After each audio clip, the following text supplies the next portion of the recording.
Okay. Premier, when you put out your news release yesterday about things to look for from you folks during the House session, you mentioned Tidal Power. You mentioned it again today. How realistic is it, do you think, that this province is going to see Tidal Power come online anytime soon? Oh, I believe we'll harness that energy. How quickly it's, the private sector individuals out there actually using different technologies. Some have been more successful than others, but I am really optimistic. We see that energy is key for us as a province is to ensure that as a region, not just as a province, is that we build the transmission infrastructure to be able to move the energy from renewable energy from our region around so that Atlantic Canadians can have access to it.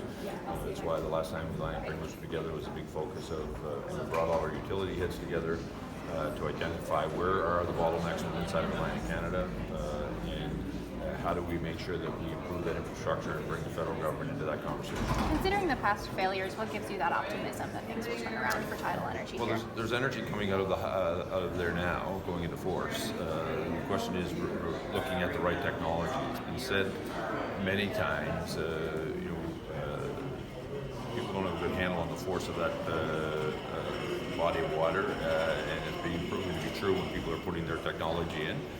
But some technologies have had success, and we'll continue to work with them and look forward to continuing to move across the region. But have you seen anything specific in terms of proposals to the province that you think are going to have more success than past endeavors? I've seen some proposals that I think there's two issues in my view. Listen, it's the private sector deploying their own capital. They'll make the decisions for themselves. I've always said there's two issues though that we need to be mindful of. One is no one really knows the force of that energy and what will it do to the infrastructure. So how are you hardening your technology to be prepared for that? And second of all, how are you going to service it if something were to happen? And there's a number of companies that have projects out there and proposals out there that I believe that are getting to answer both of those questions, and I'm very optimistic. Given those problems in the past, have you seen any analysis that shows that we'll have cost-competitive energy coming from the Bay of Fundy? It has to be cheaper than wind energy to be affordable. Well, we've seen that'll become a private sector decision at the end. The fact that they are continuing to make that investment recognizes that they believe the amount of energy that is in that source will allow this to be cost competitive. You mentioned the grid, which obviously is something you need to fix if you're going to get, for example, Quebec Hydro here. Where do things stand with those talks, and how likely is it that we might see some development on that within the next year or two? Well, all of the Atlantic premiers talked about this issue. The biggest bottleneck right now is actually at the New Brunswick-Quebec border. We need to improve that, and that's an important bottleneck for people of Nova Scotia as well. We need to then move towards the one between Nova Scotia and New Brunswick. Continue to enhance that, more ability to move energy out of Newfoundland.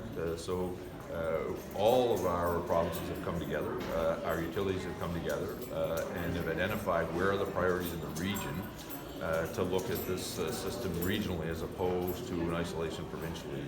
And I was very, quite frankly, proud of the leadership of our utility heads and, quite frankly, fellow premiers who recognize that the connection between New Brunswick and Quebec is an important connection for all of Atlantic Canada.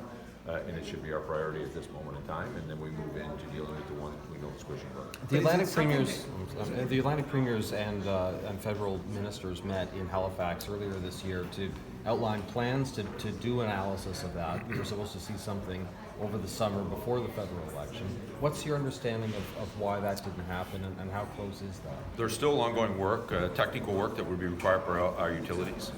So the utility heads are doing it, ensuring that it goes through. I wasn't at the last meeting.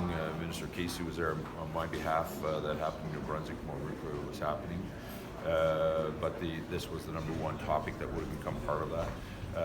But there's still technical work that's required to make that happen. We would have preferred to get it in because there was an appetite by the current federal government to actually support this project because they saw it as a renewable. They saw it as greening the region up, and it would have made it attractive for ratepayers. It would have actually allowed us, so not all the cost would have been borne by every ratepayer. It would have been The true costs associated with that particular region would have been borne by the ratepayers, but the rest of it would have been on the overall with the federal government. So it's just making sure that the proposal that goes in is technically sound. Before a federal election is a great time to ask for money, though, isn't it? Well, for us, no. It really, to be honest with you, this is an issue we've been on for a very long time. This is not something new. Right, but the opportunity to get money to the federal government might be less after an election, do you think? That will depend. That will depend on whether or not they believe in the environment. And this is Atlantic Canadians. This isn't a particular government. Two of them are conservative. Two of them are liberal. Coming together to say this is an important piece for help us to continue to improve the environment of Atlantic Canada and share the resources for Atlantic Canadians. It's been my belief. The transmission of hydroelectricity is no different than a pipeline. It moves resources to and from. We share those amongst ourselves, and in this case, it's ones that will actually continue to improve the environment. Premier, transmission issues aside, do you have a sense that Quebec would sell hydro to here? Is that something they are interested in doing? My first time to meet the new Premier of Quebec, he talked about selling hydro. They're spilling water today. To us, the origin of where the energy is coming from isn't as important as the price of it, and the fact that we can continue to reduce our reliance on coal. That's what this opportunity provides, and I believe it allows investment. We've had a debate here on climate change yesterday and talking about this. Renewable energy sector needs to be able to get to the market, and we are one market. But when you look at that, we are not a huge energy market. We have a customer next door to us that will require that. The state of Massachusetts, Governor Baker, who's a Republican, has one of the most aggressive renewable energy targets in the U.S.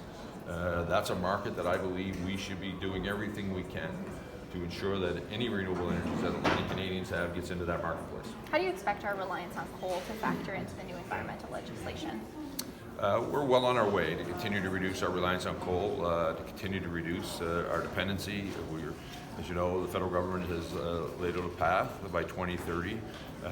We've had that extended for Nova Scotia on some of our most difficult days when it comes to meeting the demand of the energy consumption. But we'll continue to phase out coal in Nova Scotia. We'll do it in a timely way that protects our environment, but also ensures that we protect the economy. Premier, thank you.